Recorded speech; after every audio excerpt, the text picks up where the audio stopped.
성경 말씀 봉독합니다. 마태복음 22장 34절부터 46절까지 봉독합니다.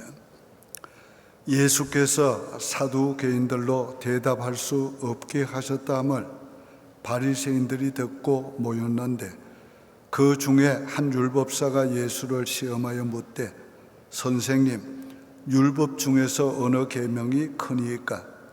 예수께서 이르시되, 네 마음을 다하고 목숨을 다하고 뜻을 다하여 주 너의 하나님을 사랑하라 하셨으니, 이것이 크고 첫째 되는 계명이요 둘째도 그와 같으니, 네 이웃을 네 자신과 같이 사랑하라 하셨으니, 이 두 계명이 온 율법과 선지자의 강령이니라.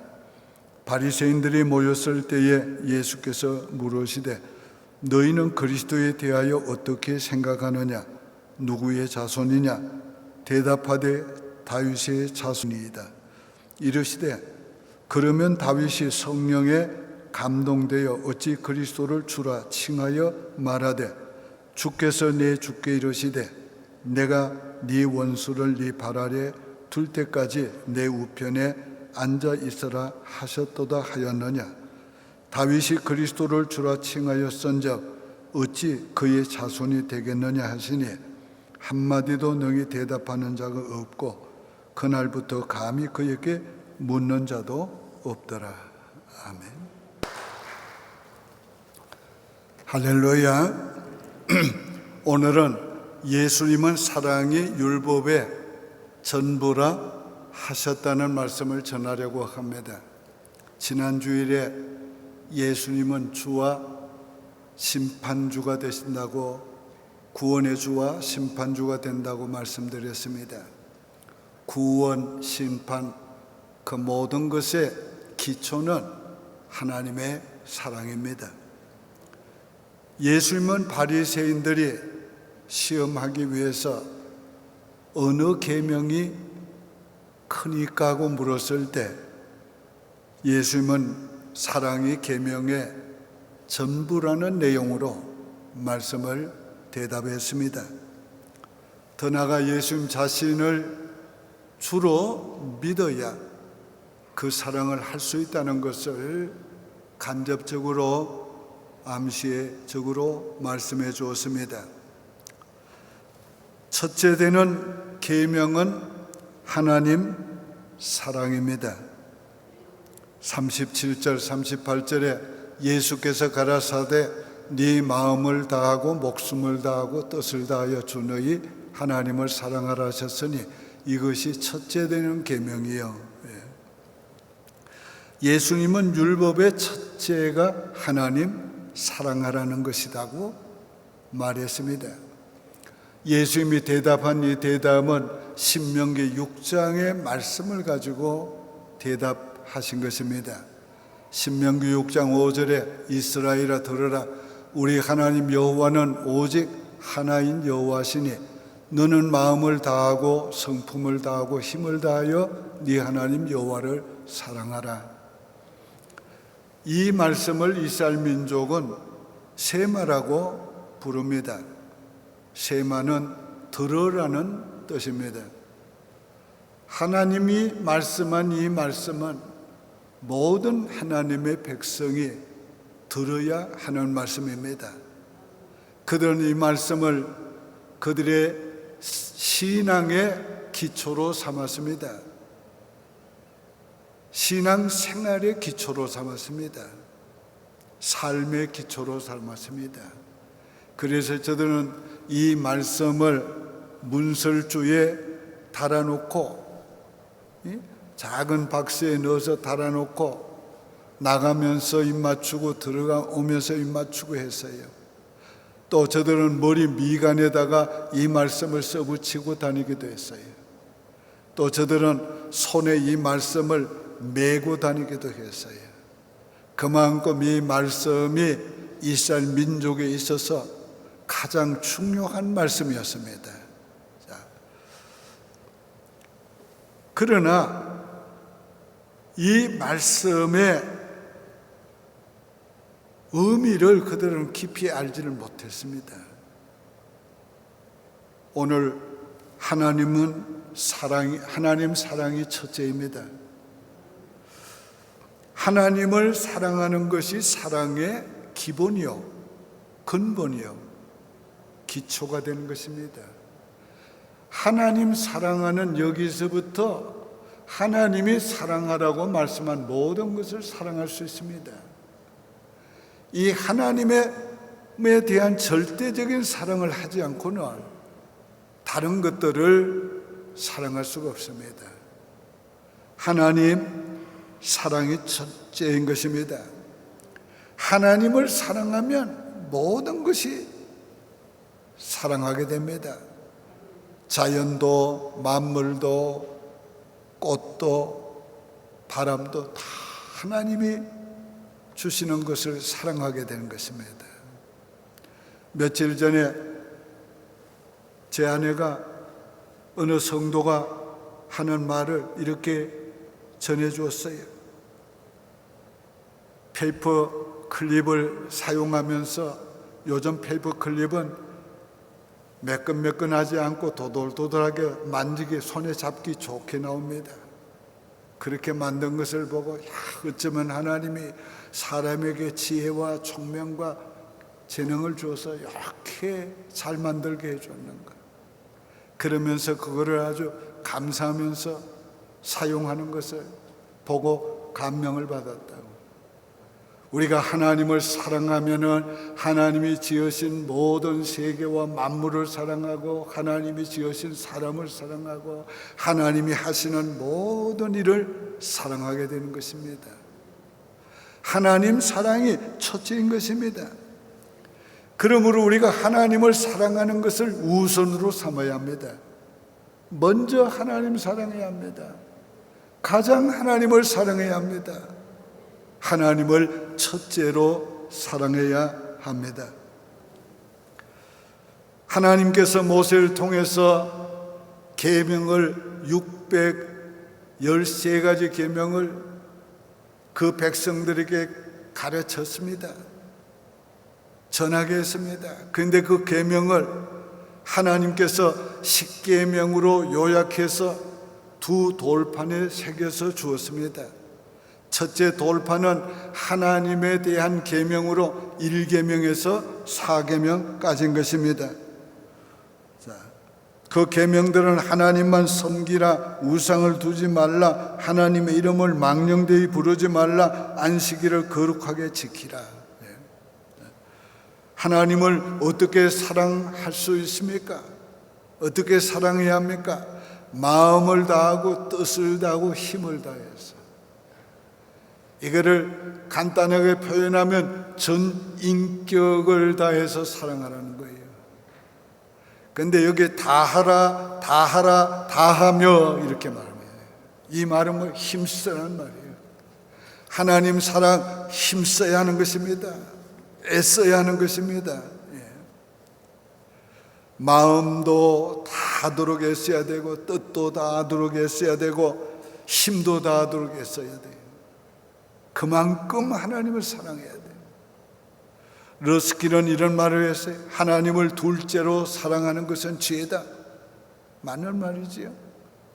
하나님보다 더 사랑하는 것은 다 우상이라고 했습니다. 그러므로 하나님보다 더 사랑하는 것, 그거는 오늘 우리가 다 버려야 될 것이에요. 오늘 우리에게 있어서 첫째는 하나님 사랑. 이 하나님에 대한 사랑은 인간의 사랑을 뛰어넘는 사랑이에요. 우리의 무슨 감정, 우리의 의지, 우리의 생각을 뛰어넘는 사랑이란 말이에요. 이 사랑은 정말 우리 힘으로 할 수 없는 사랑인데, 이건 성령의 힘으로만이 사랑할 수 있는 사랑이에요. 그런데요, 과거의 믿음의 사람들은 이런 사랑을 실제적으로 우리에게 보여주었어요. 제가 2015년에 크루지아에 갔습니다. 거기 피의 달이라는 곳에 갔어요. 그 피의 다리는 어떤 곳인가 하면은 오토만 제국의 무슬림들이 그 나라를 침략해서 기독교인들을 학살한 장소예요. 무려 그 다리에서만 10만 명의 기독교인을 그 강물에 빠뜨려 죽였어요. 그 일을 할 때에 그들은 예수님의 그림을 바닥에 깔아놓고 그 그림에 춤을 뱉으며 걸어가라고 했습니다. 걸어가는 사람은 살려주고 그러지 않은 사람은 강물에다 빠뜨렸어요. 여러분 잘 들으세요. 그럼에도 10만 명의 기독교인들이 춤뱉지 않았어요. 밟고 가지 않았어요. 죽음을 택했습니다. 왜 그랬어요? 비록 그것이 그림이지만 예수님의 형상을 그린 것이고요. 예수의 이름이 있기 때문에 죽어도 주님을 모욕하지 않았습니다. 오늘 사랑이라는 그겁니다. 하나님 사랑이라는 거는, 하나님 사랑이라는 것은 목숨을 다해서 사랑하는 거예요. 목숨을 다해서 사랑해요. 오늘 우리가 하나님을 사랑할 때에 이런 사랑을 해야 합니다.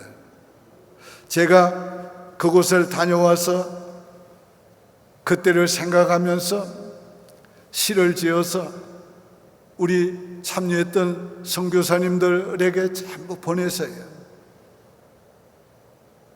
피의 다리는 말한다. 오늘도 피의 다리는 말한다. 13세기 10만 기독교인들이 신앙의 정절을 지키기 위해서 무슬림들에게 죽임 당했노라고. 죽인 자들은 죽어서 말하지 못하나 죽임당한 자들은 살아서 말하고 있다. 오늘도 피의 다리는 말한다. 기독교는 값싼 종교가 아니라고. 신앙은 죽어도 변할 수 없다고. 신앙은 죽어도 지켜야 한다고. 우리는 예수의 피로 구원받았다. 우리는 순교의 피로 복음받았다. 오늘도 피의 다리는 말한다. 세월은 21세기까지 흘러왔어도, 강물은 세월 따라 흘러갔어도 순교의 피는 세월도 지우지 못하고 순교의 피는 강물도 씻지 못한다. 순교의 피는 예수의 피를 닮아서 나는 피의 다리를 그려본다. 그들의 신앙을 본받고 싶어서 나는 피의 다리에서 사진을 찍는다. 그들의 증인이 되고 싶어서 나는 피의 다리를 뒤돌아본다. 나의 갈 길을 보고 싶어서, 나의 갈 길을 보고 싶어서. 오늘 하나님을 사랑한다는 것은 마음을 다하고 뜻을 다하고 목숨을 다해 사랑해야 합니다. 오늘 우리가 이렇게 하나님을 사랑해야 합니다. 이런 사랑이 회복되기를 위해 기도해야 합니다. 다 같이 합시다. 시작. 하나님을 첫째로 사랑하겠습니다. 하나님을 첫째로 사랑하겠습니다. 두 번째는 둘째 계명은 이웃 사랑입니다. 39절에 둘째는 그와 같으니 네 이웃을 네 몸과 같이 사랑하라 하셨으니. 자, 10계명의 둘째 도판에 새겨준 5계명부터 10계명은 이웃에 대한 사랑을 말하고 있습니다. 부모를 공경하라, 살인하지 말라, 간음하지 말라, 도적질하지 말라, 거짓 증거하지 말라, 네 이웃을 탐내지 말라. 이 계명들은 다 이웃을 사랑하는 방법을 말하고 있는 거예요. 내용을 말하고 있는 겁니다. 이웃이 누구입니까? 성경이 말씀하는 이웃은 부모, 형제, 친척, 그리고 예수 그리스도 안에서 형제, 자매된 자, 더 나아가서는 고난당한 자, 나의 도움이 필요한 자를 네 이웃이라고 말씀하고 있어요. 자, 이 이웃을 어떻게 사랑하라고 했어요? 네 몸과 같이 사랑하라. 자, 몸과 같이 우리가 사랑하라는 말씀의 의미가 뭐예요? 우리는 자기 몸에 대한 관심이 참 많습니다. 오늘 그렇게 관심을 가지라는 겁니다. 이웃에 대해서 우리는 좀 더 관심을 가져야 합니다. 자기 몸을 어떻게 돌봅니까? 정말 자기 몸을 돌봅니다. 좋은 것을 먹고, 그리고는 자기 몸을 얼마나 아끼는지 다이어트까지 합니다. 더우면 시원하게 입고, 추우면 따뜻하게 입고, 조금만 아파도 약 먹고, 병원 가고. 오늘 이 이웃을 이와 같이 돌보라는 거예요. 오늘 우리가 좀 더 이웃에 대한 관심 가져야 합니다. 좀 더 이웃을 돌보며 사랑해야 합니다.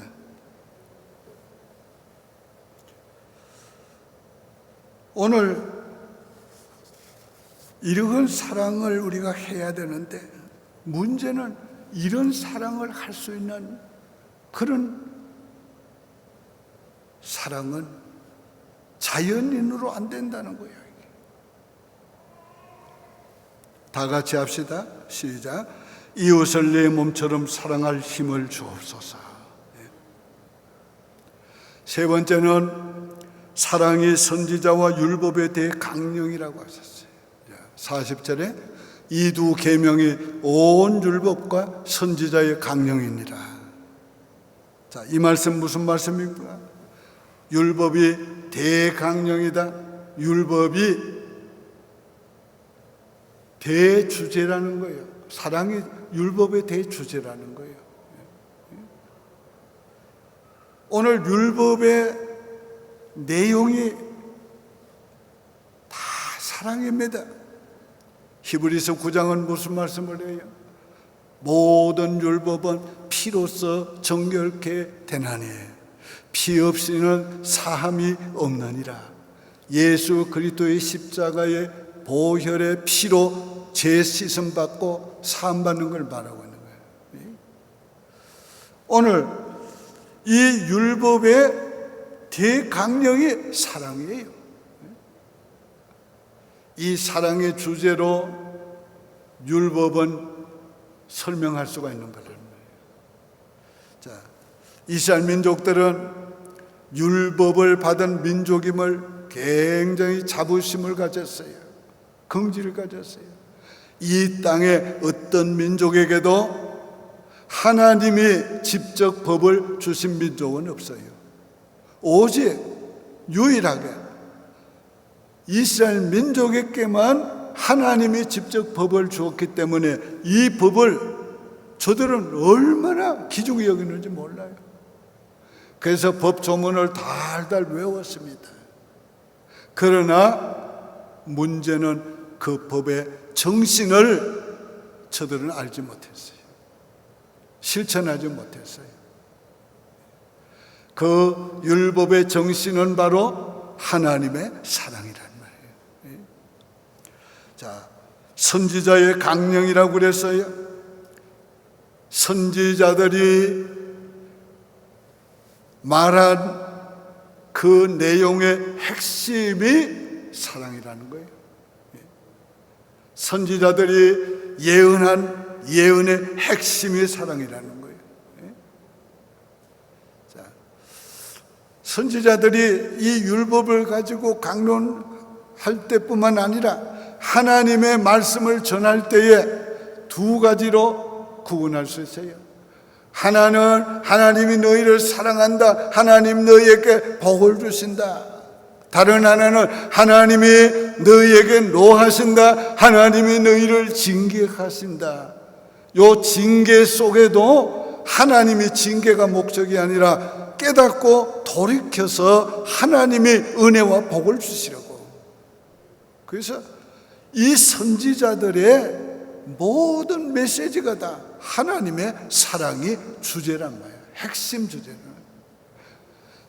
저들은 자기들이 선지자들 가진 것을 매우 자랑스럽게 생각했어요. 어떤 민족도 하나님의 말씀을 받아서 대언해 준 선지자를 둔 적이 없어요. 오직 이스라엘 민족에게만 하나님이 선지자를 세우고 그 선지자를 통해서 하나님이 말씀을 해주셨어요. 그래서 선지자들을 얼마나 숭배했는지 그 묘까지 숭배합니다. 묘까지 관리하고 묘까지 다시 세우고 그게. 그러나 그 선지자들이 말씀한 핵심 주제가 사랑인 걸 몰랐어요. 오늘 우리가 하나님이 주신 이 사랑을 모르면 그거는 껍데기만 하는 거란 말이에요. 이 사랑을 실천하지 않으면 그건 형식적으로만 실천하는 거예요. 그렇기 때문에 오늘 사랑 없는 율법의 행위는 율법주의자가 되는 거예요. 사랑으로 율법을 행할 때 그는 진정한 율법을 지키는 자가 되는 거예요. 자, 오늘 우리가 문제는 자연인으로는 이 사랑을 하나님께 할 수가 없고 이 사랑을 이웃에게 할 수가 없는 것입니다. 그러므로 하나님께서 우리가 하지 못하는 걸 아시면서 이 계명의 선을 딱 그어주었어요. 자, 1계명에서 4계명까지 보면 안식일을 거룩하게 지키라 하라는 말씀은 하나뿐이고 그 다음엔 세 가지는 하지 말라, 하지 말라, 하지 말라 하셨어요. 5계명에서 10계명까지도 5계명만 네 부모를 공경하라. 그 외에는 하지 말라, 하지 말라, 하지 말라, 하지 말라, 하지 말라. 그 왜 그래요? 하지 말라는 것은 하나님이 세운 경계예요, 경계. 요 경계는 넘지 말라, 벗어나지 말라. 네가 비록 그걸 다 실천하지 못해도 요 경계는 지켜야 한다. 일본의 유명한 법학자 다나카는 그런 말을 했어요. 자기가 오늘 결정하는 이 법이 너무도 진보적이기 때문에 오늘은 비난을 받을지 모르겠다. 너무 보수적이기 때문에 오늘 시대에 비난을 받을지 모르겠다. 그러나 내가 그럼에도 불구하고 이 법을 정하는 것은 요 선은 넘지 말아야 된다는 걸 알도록 하기 위해서다. 하나님 그걸 알도록 하기 위해서 하지 말라고 하신 거예요. 자, 다 같이 합시다. 시작. 사랑은 이 율법의 전부다. 다시, 사랑이 율법의 전부다. 예. 그러면 어떻게 우리가 하나님을 사랑하고 내 이웃을 내 몸같이 사랑할 수 있을까? 자, 이제 이것을 말씀드리려고 그래요. 넷째는 예수를 주로 믿으면 사랑할 수 있다. 41절 42절 봅니다. 바리새인들이 모였을 때에 예수께서 그들에게 물으시되 너희는 그리스도에 대하여 어떻게 생각하느냐? 네 자손이냐? 대답하되 다윗의 자손이니이다. 자, 예수님께서 물으시는 이 질문 너무 쉬운 거 묻는다고 생각했을 거예요. 예. 그리스도가 네 자손이냐? 뭐 유대민족이면 다 하는 말이야. 다윗의 후손으로 온다는 거 다 안다면. 그러니까 다윗의 자손입니다. 그렇게 말해요.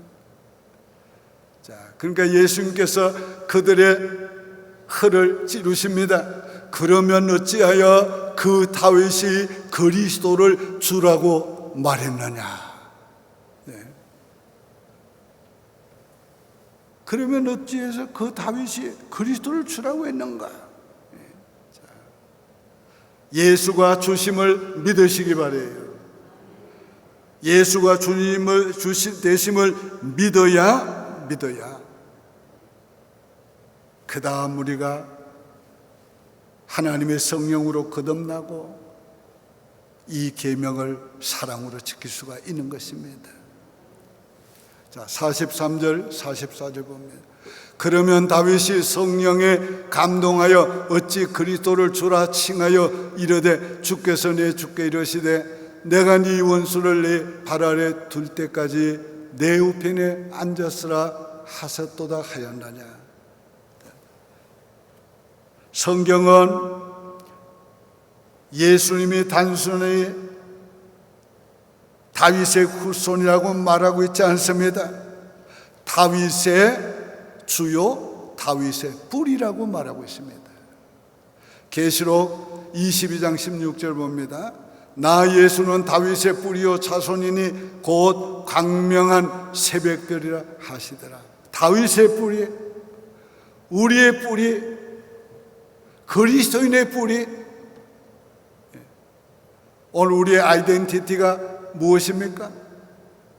우리가 육신적으로는 한국의 코리안 아메리칸입니다. 그러나 우리의 영적인 뿌리가 뭡니까? 우리는 하나님의 백성이요 하나님의 나라의 백성이요 하나님의 자녀. 우리가 어떻게 그렇게 됐어요? 예수 그리스도로 말미암아. 그 그리스도가 우리 믿음의 뿌리란 말이에요.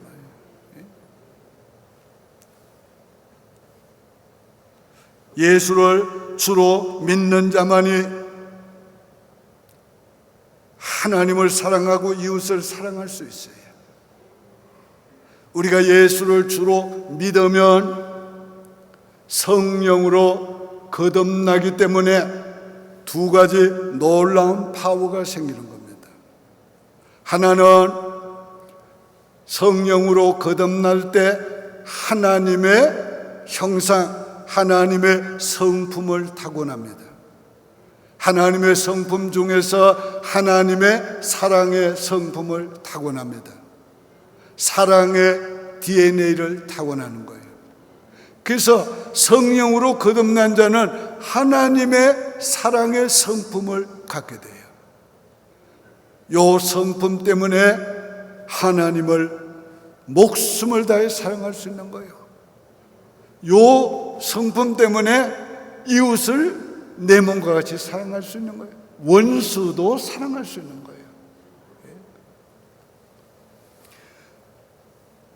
오늘 이 사랑의 성품이 우리에게 와 있는 걸 우리가 믿어야 돼요.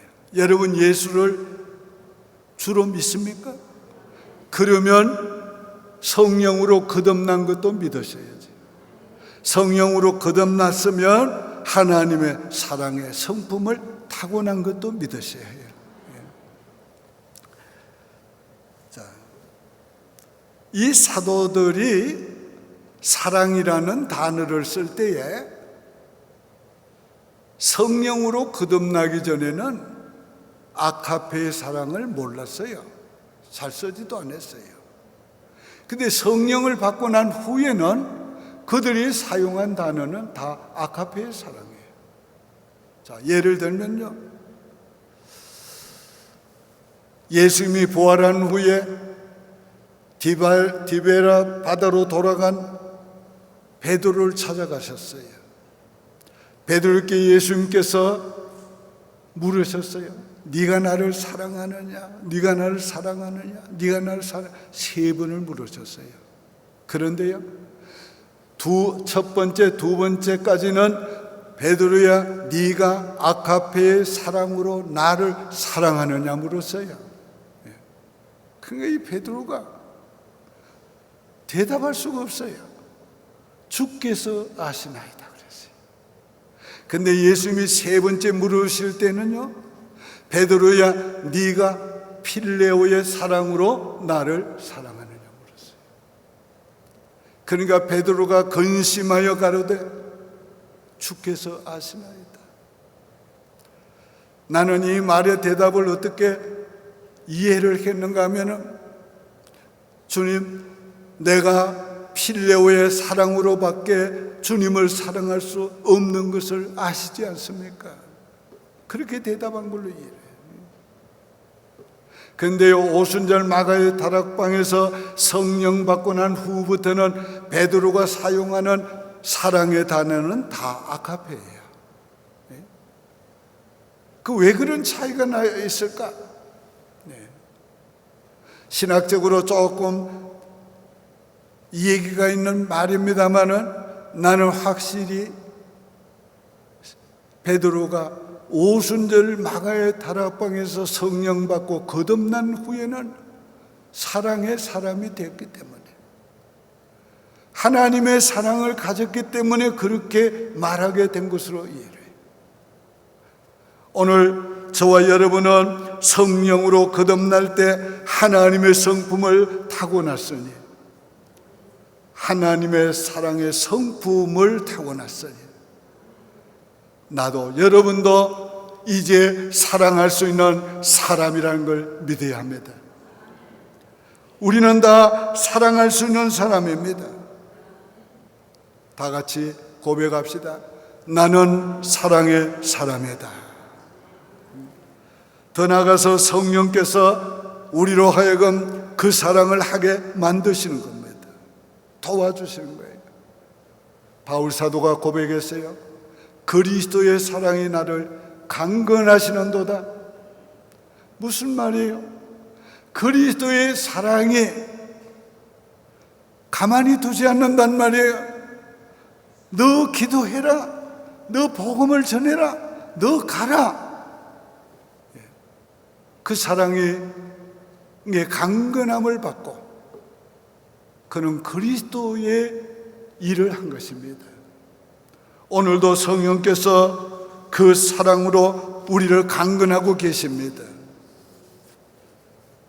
우리의 마음을 흔드시고 불붙게 하시고 우리로 하여금 그 사랑을 행할 수밖에 없도록 그렇게 하시는 거예요. 너 원수를 사랑해라. 너 그 사람 사랑해. 너 그 사람 사랑해. 사랑하라. 사랑하라. 성령께서 강건하시는 거예요.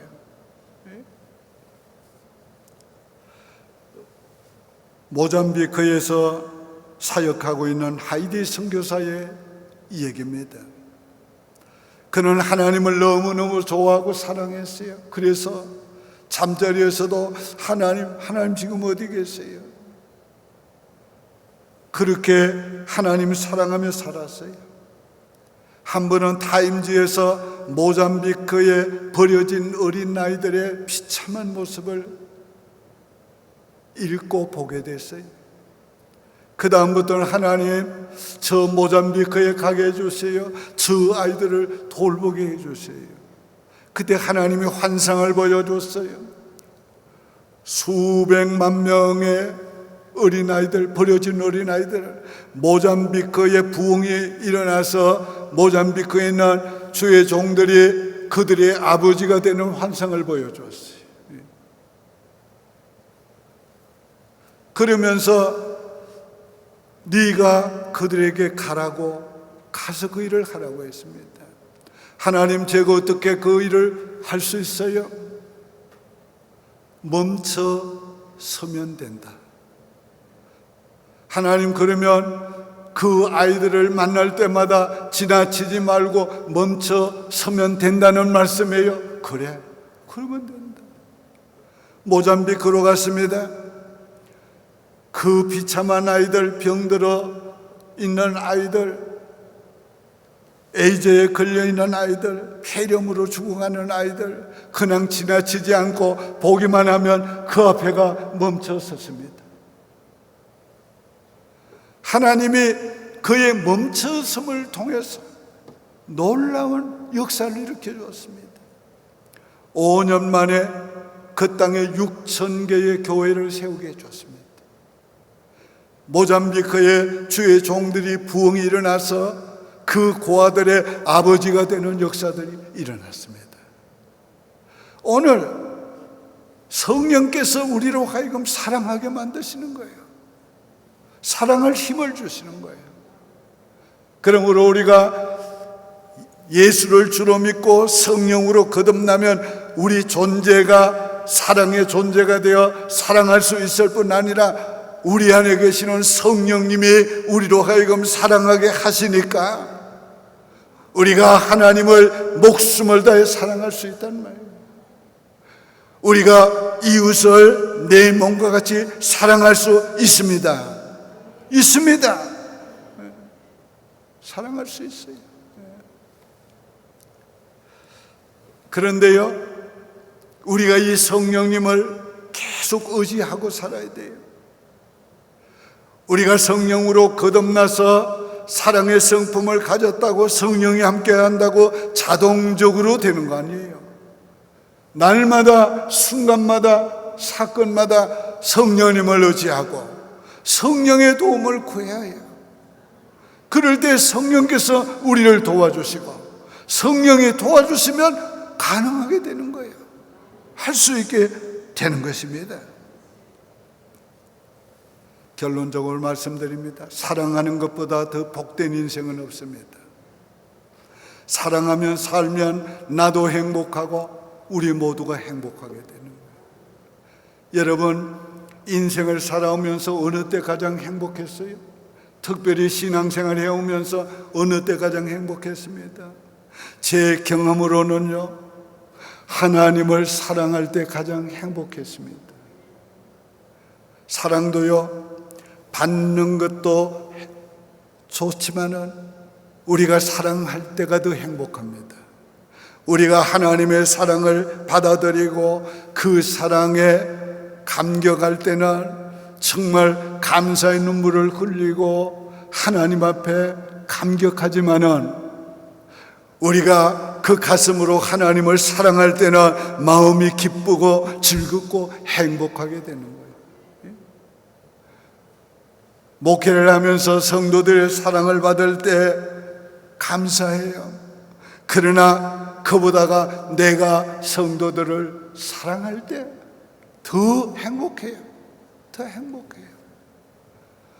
오늘 사랑하는 여러분, 사랑하는 것보다 더 행복한 삶은 없어요. 하나님 사랑하세요. 힘을 다해, 뜻을 다해, 목숨을 다해 사랑합시다. 사랑할 수 있어요. 우리 이웃을 내 몸과 같이 사랑합시다. 원수도 사랑합시다. 사랑할 수 있어요. 사랑하면 나도 행복하고 저도 행복하고 우리 모두가 다 행복하게 되는 것입니다. 잠언서가 우리에게 계속해서 말씀하는 게 뭡니까? 살찐 소를 잡아놓고 불화하는 것보다가 채소를 먹으면서 화목하는 것이 더 좋다. 그 무슨 말이에요? 다투고 싸우면서 잘 사는 것보다가 화목하면 사랑으로 화목하면서 못 사는 것이 더 좋다. 더 행복하다. 믿습니까? 예. 오늘 우리는 얼마든지 사랑할 수 있습니다. 사랑함으로 얼마든지 행복해질 수 있습니다. 결론적으로 말씀을 맺습니다. 오늘의 말씀을 믿음으로 받았으면 이제 선포할 때에 아멘으로 하답하시기를 바랍니다. 마음과 뜻과 힘을 다해 하나님을 사랑하기 원합니다. 이웃을 내 몸처럼 사랑하기 원합니다. 예수님을 주로 믿습니다. 하나님의 사랑의 성품을 타고난 것을 믿습니다. 성령께서 사랑하도록 도와주실 것을 믿습니다. 매 순간 성령님 의지하며 살겠습니다. 할렐루야. 기도드리겠습니다. 하나님 아버지, 감사합니다. 마음을 다해 뜻을 다해 목숨을 다해 하나님을 사랑하며 살기 원합니다. 이웃을 내 몸과 같이 사랑하며 살기를 원합니다. 하나님의 사랑의 성품을 주셨으니 할 수 있는 건 믿습니다. 성령께서 사랑하게 도와주시니 사랑할 수 있는 거 믿습니다. 사랑하며 살게 도와주시옵소서. 예수님의 이름으로 축복하며 기도드립니다. 아멘.